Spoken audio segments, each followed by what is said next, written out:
नमस्कार साथियों, हंस वाहिनी के YouTube चैनल पर आप सभी लोगों का स्वागत है।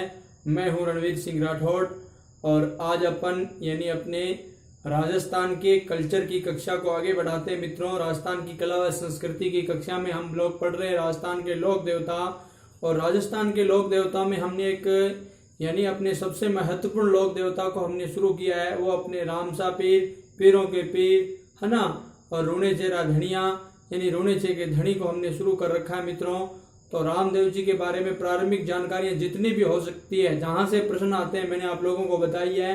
तो अपने बिंदु पर अपन चलते हैं सीधा ही, बिना समय बर्बाद किए हुए साथियों। अपन रूणेचेरे धनी के बारे में चर्चा और करते हैं, यानी उनसे संबंधित और कौन कौन सी बातें हैं जो महत्वपूर्ण है और जो हमें जाननी है। तो सबसे पहले साथियों, हमारा बिंदु तो चल ही रहा है राजस्थान के लोक देवता, और लोक देवताओं में क्या चल रहा है? रामदेव जी। कौन चल रहे हैं भाई? रामदेव जी। और रामदेव जी की जब अपन बात करेंगे साथियों, तो हमें क्या पढ़ना होगा? खूब सारी बातें इनकी हमने पारिवारिक ना परिचय मैंने आप लोगों को करवाया है।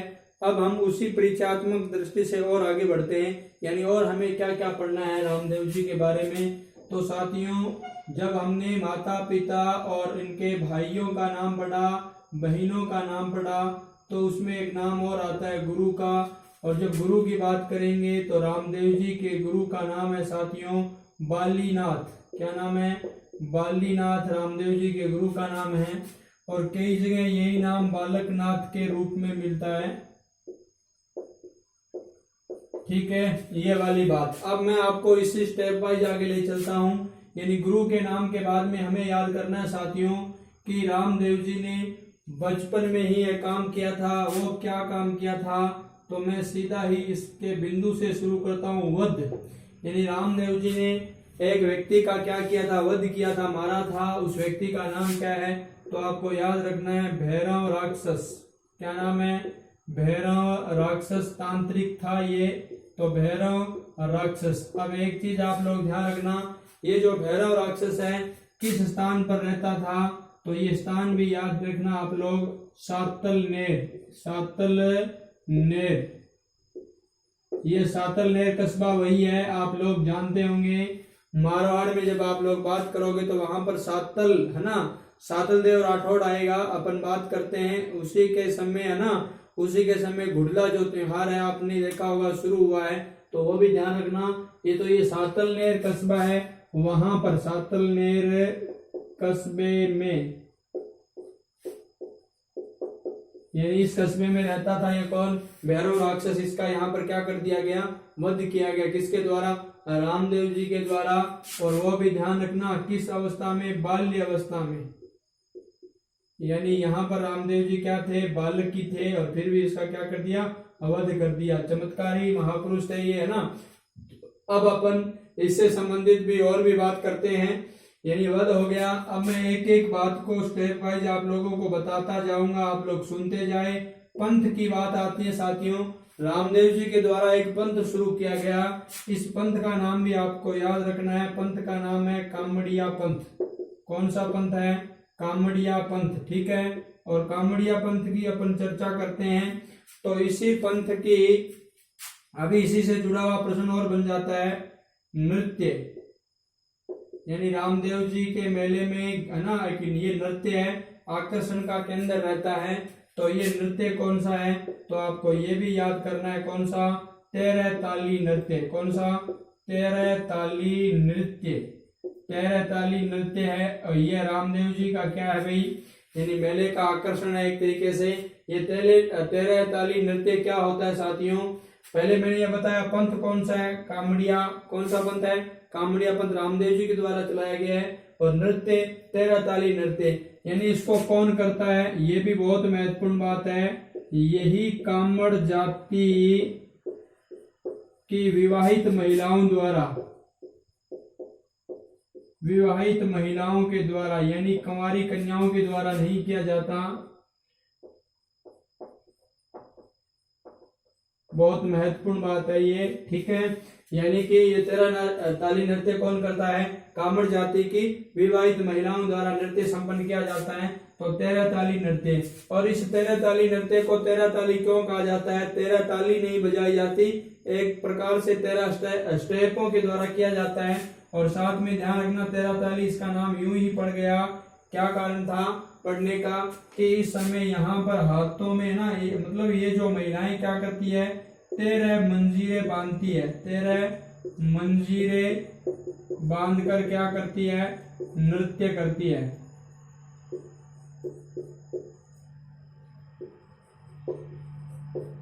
ठीक है, 13 मंजीरें बांधकर क्या करती है? नृत्य करती है। 13 मंजीरें कहाँ बांधती है?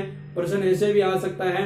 मैं आपको बताता हूं कि ये जो इसका जो पूरा ना दायां पैर है ना, दायां पैर है, उसके अंदर 9 होते हैं, है ना। दायां पैर के अंदर क्या होते हैं? 9 होते हैं। और एक यहाँ इस और एक यहाँ इस कोइनी पर, तो कितने हो गए? 9 2 11। अब 2 बचे तो 2 दोनों हाथों में होते हैं, तो ये 13 मंजिले होते हैं। नृत्य में जब अपन नृत्य पढ़ेंगे, लोक नृत्य राजस्थान के, उसमें विस्तार से पढ़ेंगे, तो 13 ताली नृत्य कामड़ जाति की महिलाओं द्वारा किया जाता है और 13 मंजीरें बांधकर किया जाता है। अब पंथ की बात हमने कर ली है, नृत्य की बात कर लिया। महत्वपूर्ण बातें हम और साथ साथ में करते जाएंगे कि एक सबसे पहले हम बात करते हैं कि रामदेव जी के चमत्कार को क्या कहते हैं। ऐसा प्रश्न भी आ सकता है। चमत्कार को कहते हैं पर्चा। क्या कहते हैं? पर्चा, है ना। हमारे भी यहाँ कहना, जो हमारे स्थानीय देवता है ना, स्थानीय लोक देवताएं हैं, उनको हम कहते हैं कि उन्होंने पर्चा दिया। ठीक है, तो ये हो गया चमत्कार, पर्चा। अगर बात करेंगे साथियों रामदेव जी के चरण चिन्ह की, किसकी बात करेंगे? चरण चिन्ह की, तो आप सब लोग जान गए होंगे, पगलिया। क्या हो गया? पगलिया। ये बहुत महत्वपूर्ण है। कुमकुम के पगलिया बना करके रामदेव जी की क्या की जाती है? पूजा की जाती है। तो बहुत महत्वपूर्ण है ये बात, यानी चरण चिन्ह की। और उसके बाद अपन बात करते हैं मित्रों पद यात्री, यानी रामदेव जी के जो मेले में जो लोग जाते हैं, रामदेवरा यानी कि जो मतलब पैदल चलकर जाते हैं, उन पद यात्रियों को क्या कहते हैं? तो साथियों जातरू कहते हैं। क्या कहते हैं? जातरू कहते हैं। मैं एक एक बात आपको बताता जा रहा हूं, यानी चमत्कार, पर्चा, चरण चिन्ह कौन सा? पगलिया। और पद यात्री क्या है? जातरू कहलाते हैं। अब इससे भी अपन आगे निकलने की कोशिश करेंगे। तो रामदेव जी के जो भक्ति गीत गाए जाते हैं, ध्यान देना भाई, भक्ति गीत, तो ये भक्ति गीत क्या कहलाते हैं? ब्यावले। क्या कहलाते हैं भाई? ब्यावले। ठीक है, तो ये भी ध्यान रख लेना, ब्यावले। अब ये प्रश्न आता है और हम लोग क्या इसे विवाह से संबंधित मान लेते हैं, लेकिन रामदेव जी के, है ना, भक्ति से संबंधित गीत जो गाए जाते हैं वो क्या कहलाते हैं? ब्यावले कहलाते हैं। ठीक है, इसके बाद अपन लोग बात करेंगे, यानी भक्ति की बात कर दी, तो रामदेव जी के जो मेघवाल भक्त होते हैं ना, मेघवाल जाति के जो भक्त होते हैं, या मैं ये कह दूं मेघवाल अनुयायी या भक्त, इनको क्या कहते हैं? तो ये भी बहुत अच्छा सा प्रश्न बनता है, रिखिया। क्या कहते हैं? इनको रिखिया कहते हैं। अगला प्रश्न साथियों ये बनता है अपने पास, कौन सा? कि रामदेव जी की यानी जो ध्वजा है, ये देखो ध्वजा, यानी ये ध्वजा है, उसका नाम क्या है? तो उसका नाम है मित्रों नेजा। क्या नाम है? नेजा। रामदेव जी की ध्वजा है वो क्या है? नेजा है। और ये जो नेजा होती है साथियों पचरंगी होती है। ठीक है, आप लोगों ने ये, है ना, घरों में देखा होगा आसपास। ठीक है, तो रामदेव जी की जो ध्वजा होती है, ध्वजा क्या होती है? पचरंगी। ठीक है, तो ये आपको याद हो गया, ध्वजा पचरंगी। अब साथियों यहाँ ध्वजा के साथ साथ हम कुछ और भी बात कर लेते हैं। रामदेव जी के जब बात की जाएगी किसकी?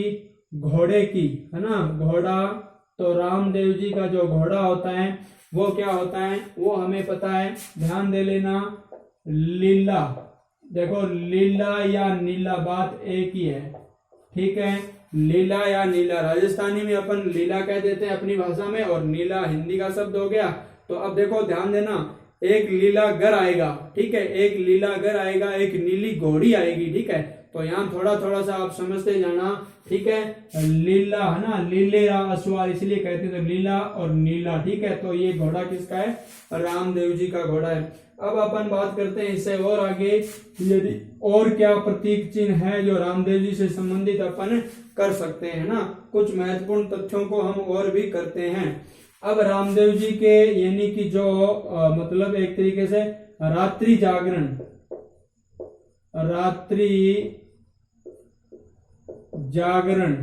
जो रात्रि जागरण होता है उन्हें क्या कहते हैं? जम्मा। उन्हें क्या कहते हैं भाई? जम्मा कहते हैं। क्या करते हैं? जम्मा कहते हैं। और रामदेव जी के है ना भक्त मतलब एक तरीके से इनकी पूजा के लिए फड़ का भी वाचन होता है ना, फड़ वाचन, ठीक है। तो ये भी याद रखना, पढ़ या फड़ बात एक ही है, वाचन। तो ये फड़ वाचन कौन करते हैं? किस जाति के भोपे? कामड़ जाति के भोपे, है ना, कामड़ भोपे। मैं सीधा लिख देता हूं, अभी हमने बात कर ली है भोपे।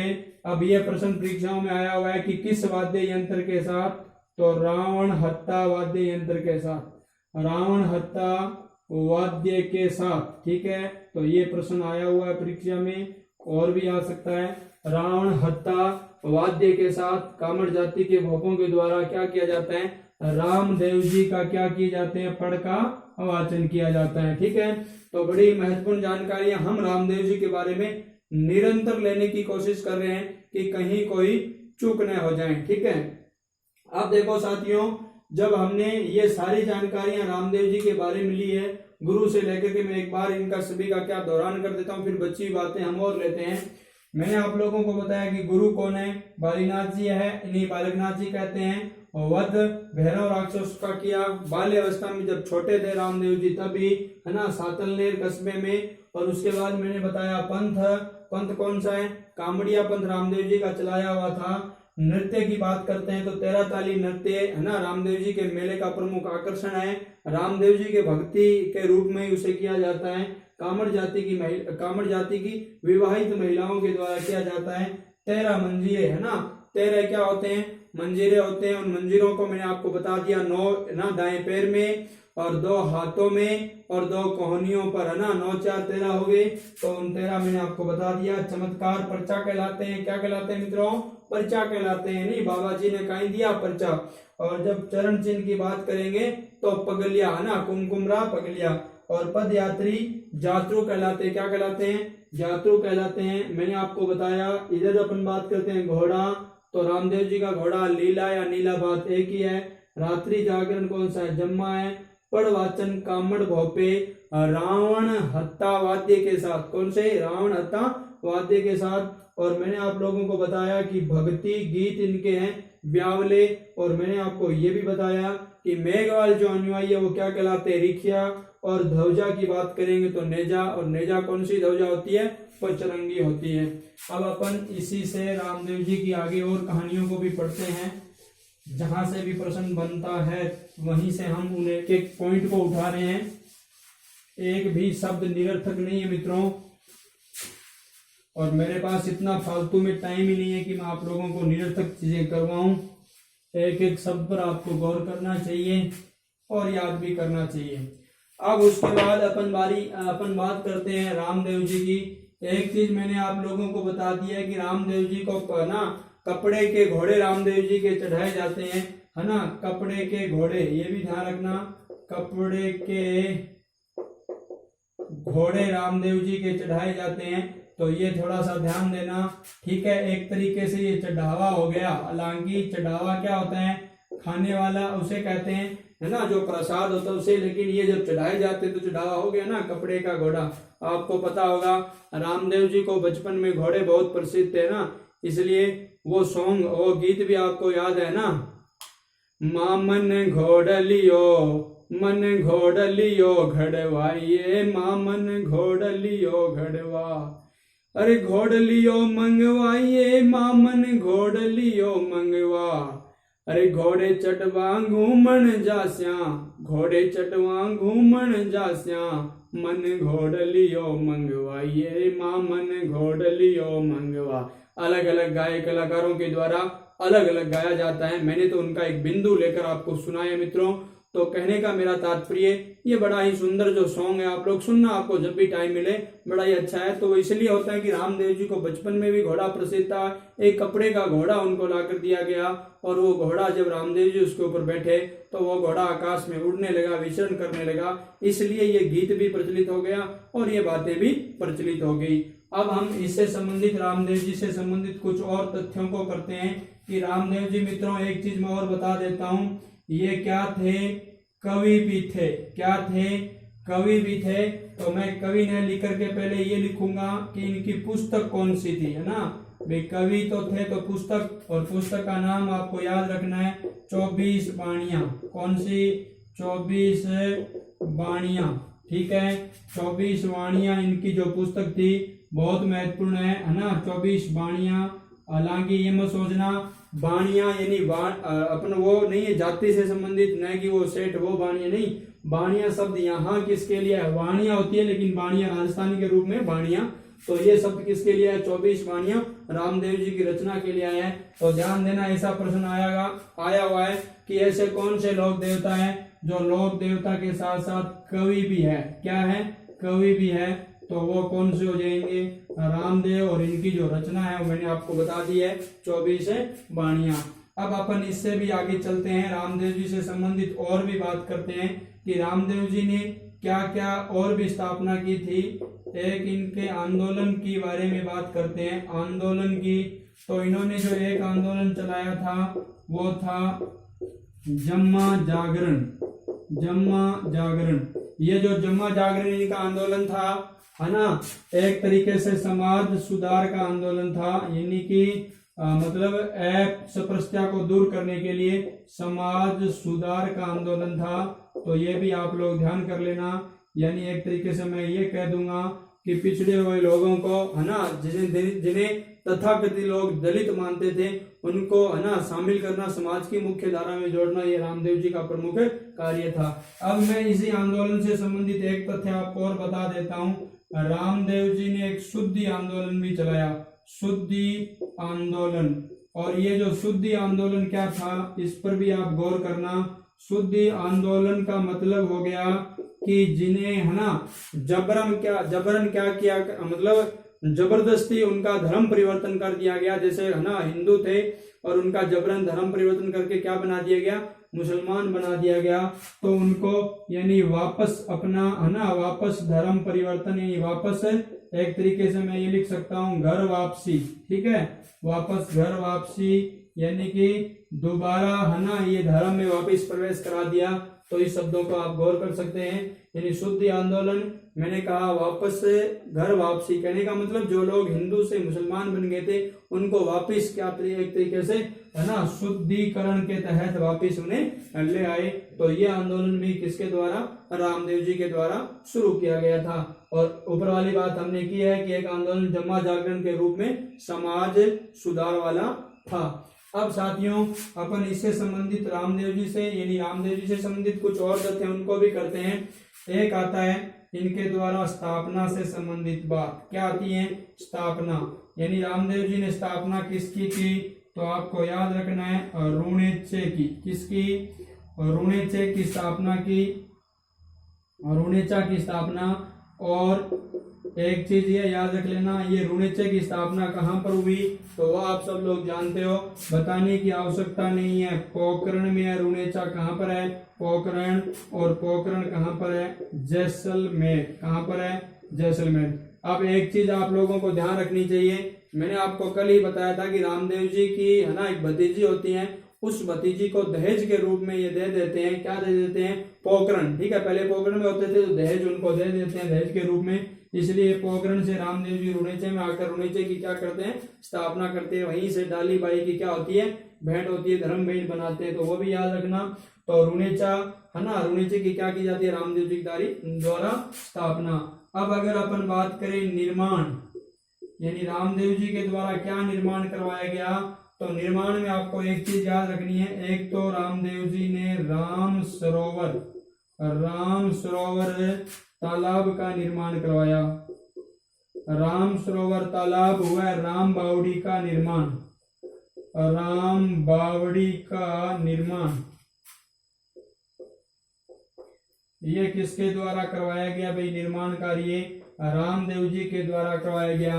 अब मैं इससे संबंधित भी कुछ और तथ्य, है ना, राम सरोवर तालाब की बात करेंगे, इसी के निकट रामदेव जी की क्या है ना, रामदेव जी ने क्या ली, समाधि ली। ठीक है, अब भी लोग है ना इस राम सरोवर तालाब में क्या लगाते हैं, एक तरीके से नहान बोलते हैं हमारे यहाँ, मतलब स्नान करते हैं, उसे पवित्र मानते हैं, कहते हैं कि सब रोग क्या हो जाएगा, मिट जाएगा, खत्म हो जाएगा, है ना। बहुत सारे लोग क्या करते हैं, वहां पर नहाते हैं तो कहते हैं कि पानी अब भी वहां पर पवित्र है, तो ये वाली बात भी आप थोड़ा सा ध्यान रख लेना।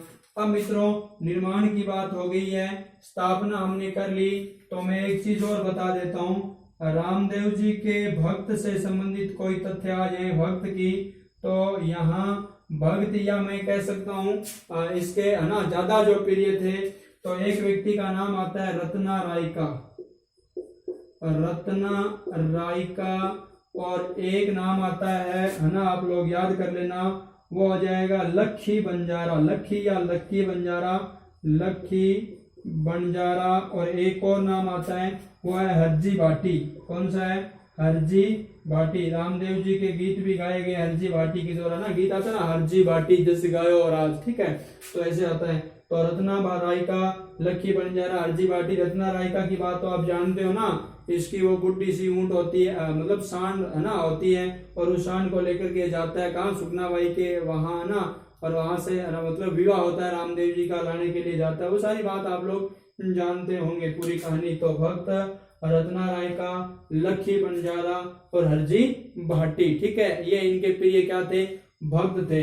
अब देखो हमने बड़ी बड़ी बातों का सारी रामदेव जी की चर्चा की है, लेकिन अब हम अंतिम पड़ाव पर पहुंच गए हैं, जहां से बड़े ही महत्वपूर्ण प्रश्न आते हैं। एक बार पुनः इस चीज को देखें मित्रों, क्योंकि याद करना मेरा उद्देश्य, वरना मैं इसको 20 मिनट में पूरा करके चला जाता कभी और आपको बता देता, लेकिन क्या फायदा है, किताबें भरी पड़ी है, उन्हें पढ़ लेना आप लोग, है ना। जब आपको बहुत ज्यादा टाइम देना तो बड़े बड़े ग्रंथ है पढ़ लेना, अगर आपके पास खूब सारा टाइम है।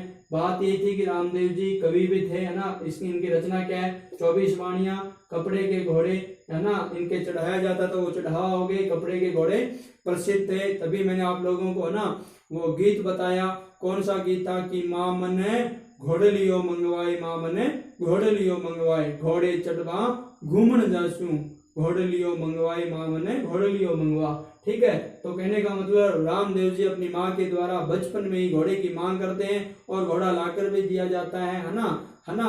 बाल पने में हट कियो बड़ो भारी हो, मतलब हट कर लेते हैं तो मंगा के देते हैं, और फिर वो घोड़ा आसमान में उड़ जाता है ना, दर्जी जो ला के देता है, तो ध्यान रख लेना। आंदोलन की बात की, जम्मा जागरण, है ना, समाज सुधार के लिए आंदोलन था, और शुद्धि आंदोलन की बात की, वापस घर वापसी, समझ गए आप लोग। और स्थापना की बात की, रुणेचा की स्थापना रामदेव जी के द्वारा रुणेचा बसाया गया, है ना। और इस रुणेचे को मित्रों सुन लो भाई, अब आपकी किसी के गड़बड़ हो गया, इस रुणेचे को क्या कहा गया है, रामदेवरा, रामदेवरा क्यों कहा जाता है, क्योंकि मैंने आपको बताया है कि रामदेव जी के मंदिरों को क्या कहते हैं, देवरा, है ना। अभी मैं ये चीज आपको नहीं बताई है तो बता देता हूँ, मंदिर, और मंदिर को, रामदेव जी के मंदिर को क्या कहते हैं, देवरा या देवल, ठीक है। तो पहले नाम ये देवरा याद रखना, तो रामदेव जी के मंदिर को देवरा कहते हैं, और मूल सबसे बड़ा देवरा कौन सा था, ये रुणेचा वाला था सबसे बड़ा मंदिर, तो इसलिए इसका नाम क्या पड़ गया, रामदेवरा, जो कि कहाँ है, पोखरण जैसलमेर में है, ठीक है। तो ये बात मैंने आप लोगों को फिर बता दी है। अब अपन इससे भी अपन और आगे निकलते हैं, यानी इन तथ्यों से स्थापना की बात होगी, निर्माण राम सरोवर तालाब व राम बावड़ी का, भक्त रत्ना राय का, लक्खी बंजारा व हरजी भाटी। अब इससे भी अपन थोड़ा सा और तथ्य है रामदेव जी के बारे में, उसको भी क्या करते हैं, कवर करते हैं, जो कि सबसे ज्यादा इंपॉर्टेंट अब तथ्य आने वाले हैं, क्योंकि आधुनिक वनडे एग्जाम के पॉइंट ऑफ व्यू से अगर अपन देखें तो यहाँ से प्रश्न उठता ही उठता है, ठीक है।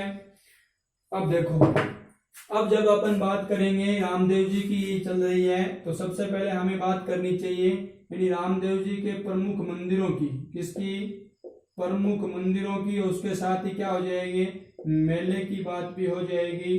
प्रमुख मंदिर, रामदेव जी के प्रमुख मंदिर, तो मित्रों सबसे पहले मंदिर की अगर अपन बात करें तो रामदेव जी का यानी सबसे बड़ा जो मंदिर है वो कहाँ पर है, और रुणेचा, कहाँ पर है, रुणेचा, और ये रुणेचा ही क्या है, रामदेवरा, क्या है, रामदेवरा, और ये है कहाँ पर, पोखरण, कहाँ पर है, पोखरण।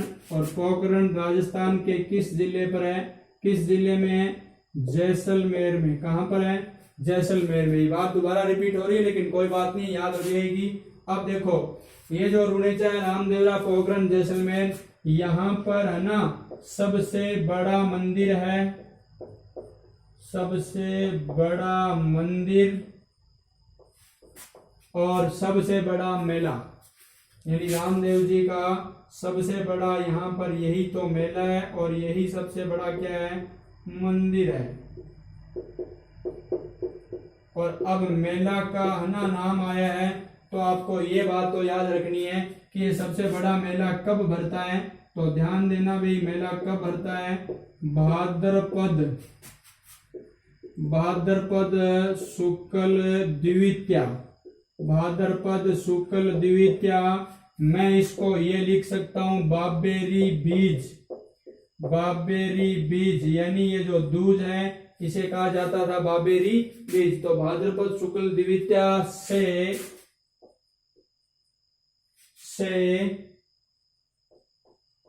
भाद्रपद शुक्ल एकादशी तक, एकादशी तक, ठीक है, भाद्रपद शुक्ल एकादशी तक क्या भरता है, मेला। अब इससे संबंधित तथ्य सबसे बड़ा ये है, बहुत महत्वपूर्ण है, वेरी वेरी इंपॉर्टेंट बात है कि भाद्रपद शुक्ल एकादशी तक मेला भरता है। और ये मेला राजस्थान का कौन सा मेला है, सांप्रदायिक सद्भाव का मेला, सद्भाव का मेला, ठीक है। सांप्रदायिक सद्भाव का मेले का मेरा तात्पर्य हो गया कि ये जो मेला है सभी धर्म के लोग इसे समान रूप से मनाते हैं। अगर अपन रामदेव जी की बात करें मित्रों, रामदेव जी की ख्याति है ना, मैंने आपको विदेशों तक बता दी, मक्का मदीना से वो संत आए थे ना, पीर आए थे। और है ना अगर राजस्थान अपन अगर भारत की बात करें तो इनकी ख्याति कहाँ कहाँ पर है, तो मैं इधर ये वाली बात आपको लिख रहा हूँ। राजस्थान तो है ही है, पूरा राजस्थान यानी आखा राजस्थान। और अपन बात करेंगे पंजाब में तो पंजाब, हरियाणा, और इधर अपना हो जाएगा उत्तर प्रदेश, मध्य प्रदेश, गुजरात। ये जो प्रदेश है यानी मैंने यहाँ पर नाम लिखे हैं। और वैसे देखे तो इसमें कोई ज्यादा बहुत बड़ी चीज है नहीं। बिहार में भी रामदेव जी के भक्त हैं, बिहार से भी यहाँ आते हैं।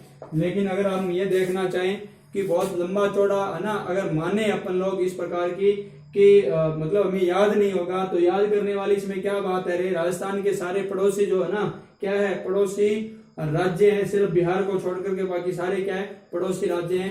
तो ये क्षेत्र सारा का सारा क्या माना जाता है, किसका ये क्षेत्र, ये अपने वाला है, किसका, ये अपने किसका है, यानी रामदेव जी के, यानी कि रामदेव जी का मतलब मानने वाले लोग हैं, ये इन इन राज्यों में पाए जाते हैं। अब मैं आप लोगों को एक बात यहाँ ये बता रहा था, सांप्रदायिक सद्भाव का मेला, तो रामदेव जी को क्या कहा जाता है, सांप्रदायिक सद्भाव के देवता भी कहा जाता है। सांप्रदायिक सद्भाव के क्या कहा जाता है, देवता। ये बात याद रखना आप लोग, ठीक है, सांप्रदायिक सद्भाव के देवता, सांप्रदायिक सद्भाव के देवता।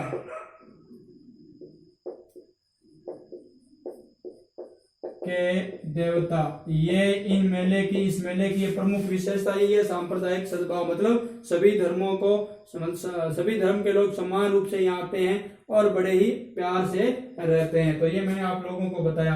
अब साथियों ये पहले मेले की हमने बात कर ली है, अब बात करते हैं अपन 2 नंबर मेले की। कुछ और मेले भी है जो राजस्थान में पाए, मतलब इनके भरे जाते हैं। एक राजस्थान से बाहर भी है, पहले मैं उसको लिख देता हूँ, छोटा देवरा, छोटा देवरा, या इसे मैं कह सकता हूँ राम देवरा, ठीक है, छोटा राम देवरा या देवरा, बात तो एक ही है। राम देवरा किसका, रामदेव जी का। तो छोटा देवरा कहाँ पर है साथियों, गुजरात में। कहाँ पर है, गुजरात में, यह आप भूलना नहीं।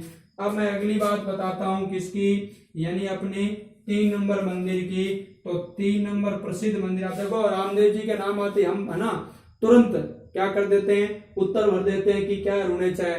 हाँ, ऐसे प्रश्न आता है निम्न में से रामदेव जी का मेला कहाँ भरता है, निम्न में से रामदेव जी का मेला कहाँ भरता है, ऑप्शन आएगा रुणेचा।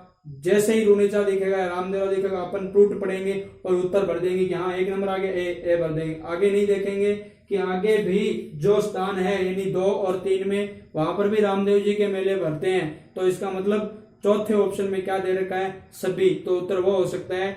अगर या पहले दूसरे में 2 में रामदेव जी के मेले हैं तो तीसरे ऑप्शन में लिखा होगा ए या बी दोनों, क्या या ख दोनों। इस प्रकार के प्रश्न आते हैं तो आप लोग थोड़ा सा चकमा नहीं खाना है। तो छोटा देवरा, रामदेवरा गुजरात, और एक है मसूरिया, मसूरिया की पहाड़ी। और ये मसूरिया की पहाड़ी है साथियों कहां पर है, जोधपुर में। मसूरिया की पहाड़ी कहां पर है, जोधपुर में है। तो जोधपुर वाली बात आपको याद रखनी है। मसूरिया की पहाड़ी कहां पर है, जोधपुर में। तो वहां रामदेव जी का मंदिर है। और एक अपन बात कर चुके हैं पहले, मैं उसकी दोबारा करूंगा है ना, वो कौन सी है अपनी उड़ कश्मीर है ना, उड़ू कश्मीर। और उड़ू कश्मीर तो आप सब लोग जानते होंगे, रामदेव जी का जो जन्म स्थान है ये कहां पर है, शिव। और शिव किस जिले में है, बाड़मेर में। कहां पर है, बाड़मेर में। अब इसके तथ्य इसका और अपन ले जाना चाहें तो वो अपना कौन सा हो जाएगा, वो होगा कि अगर अपन इसे और मंदिर याद करें तो ध्यान रख लेना, एक मंदिर है सुरता खेड़ा। सुरता खेड़ा मंदिर कहां पर है, सुरता खेड़ा। और ये सुरता खेड़ा कहां पर है, चित्तौड़गढ़ में। कहां पर है, चित्तौड़गढ़ में, ठीक है।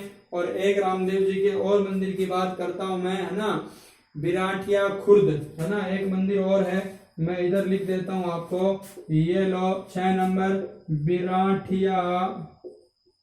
बिराटिया नाम आता है, बिराटिया खुर्द। और बिराटिया खुर्द की बात की जाएगी तो एक चीज ध्यान रख लेना, कई किताबें इसको बता रही है अजमेर में, ठीक है। लेकिन वर्तमान में अगर मैं बात करूं, वर्तमान में आप इसे सर्च करके देख लेना है ना, गूगल मैप से देखना चाहे कैसे भी किसी से देख लेना, ये पाली के रायपुर तहसील में है। तो ये बिराटिया कहाँ पर है, पाली में है। कहाँ पर है, पाली में। इस बात को आप ध्यान रख लेना। और अब मैं ये मैंने रामदेव जी के प्रमुख मंदिर आप लोगों को बताए हैं। एक बार मैं बोर्ड पर लिखी हुई सारी बातों को दोहरान करूंगा, फिर आगे बढ़ेंगे अपन लोग। रामदेव जी को सांप्रदायिक सद्भाव के देवता कहते हैं। राजस्थान, पंजाब, हरियाणा, उत्तर प्रदेश, मध्य प्रदेश, गुजरात व बिहार में है ना, बिहार में रामदेव जी को मनाने वाले यानी अनुयायी है जो वहां रहते हैं। राम सापीर के भक्त। प्रमुख मंदिरों की बात की, रुणेचा, रामदेवरा, पोखरण, जैसलमेर सबसे बड़ा मंदिर, सबसे बड़ा मेला कब, भाद्रपद शुक्ल द्वितीया, भाद्रपद शुक्ल एकादशी को है ना, रामदेव जी ने एकादशी के दिन क्या ली थी, समाधि ली थी। और उसके बाद अपन लोग चर्चा करेंगे यानी इसके आगे की बात करेंगे। और वो आगे की बात कौन सी है, वो ये है कि सांप्रदायिक सद्भाव का मेला, ये ऊपर वाली बात मैंने आपको बता दी है। और अब अपन बात करेंगे मसूरिया की पहाड़ी वाली है ना, छोटा रामदेवरा देख लो, छोटा रामदेवरा गुजरात, बिराटिया खुर्द का पाली, और मसूरिया की पहाड़ी जोधपुर, और उड़ कश्मीर, शिव बाड़मेर, बड़ा ही भव्य मंदिर बन रहा है रामदेव जी की जन्मस्थली पर। और सुरता खेड़ा चित्तौड़गढ़ में भी क्या इनका मेला है। अब अंतिम अपन यानी बिल्कुल अंतिम स्तर पर पहुंच गए हैं। रामदेव जी की बात अब हमें जाननी है आखिर में, और वो कौन सी जाननी है, देखो।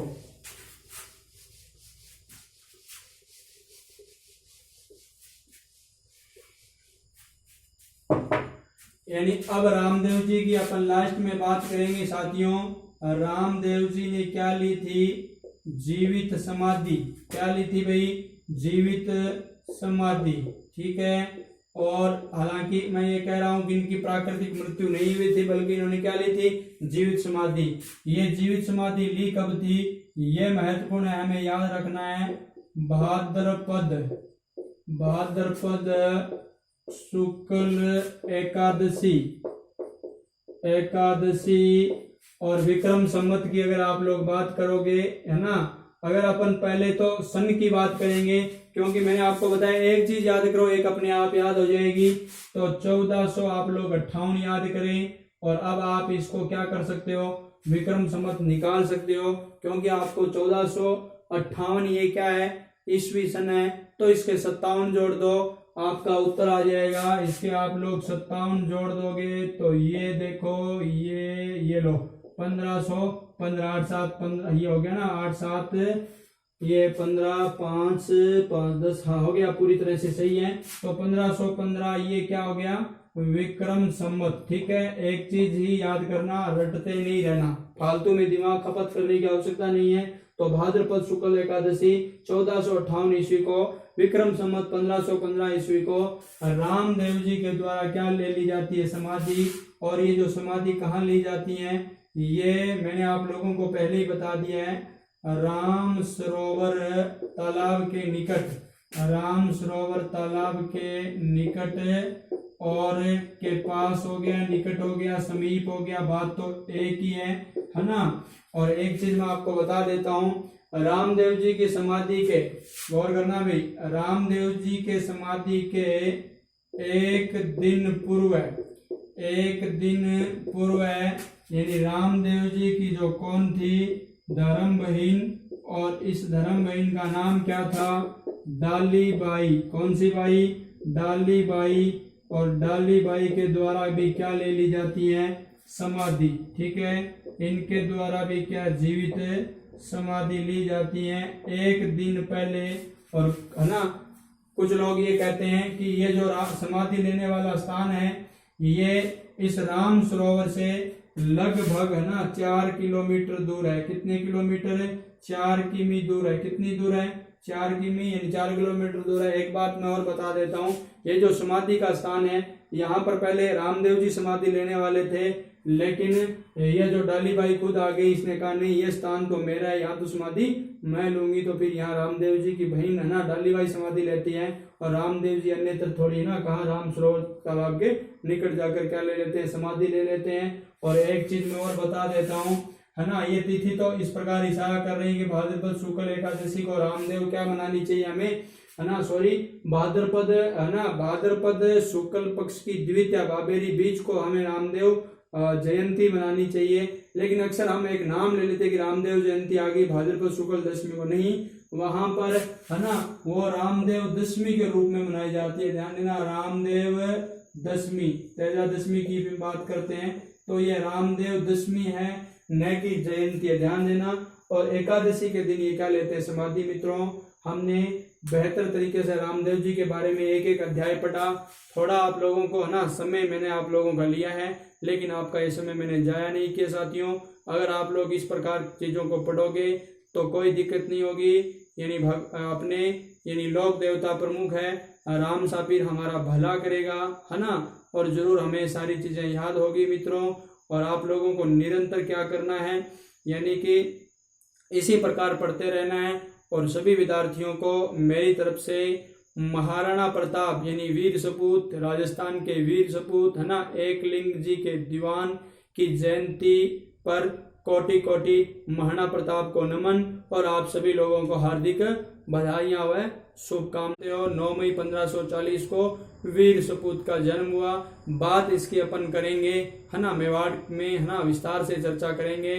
और आज मैं मेरी कक्षा को यहीं पर विराम दूंगा।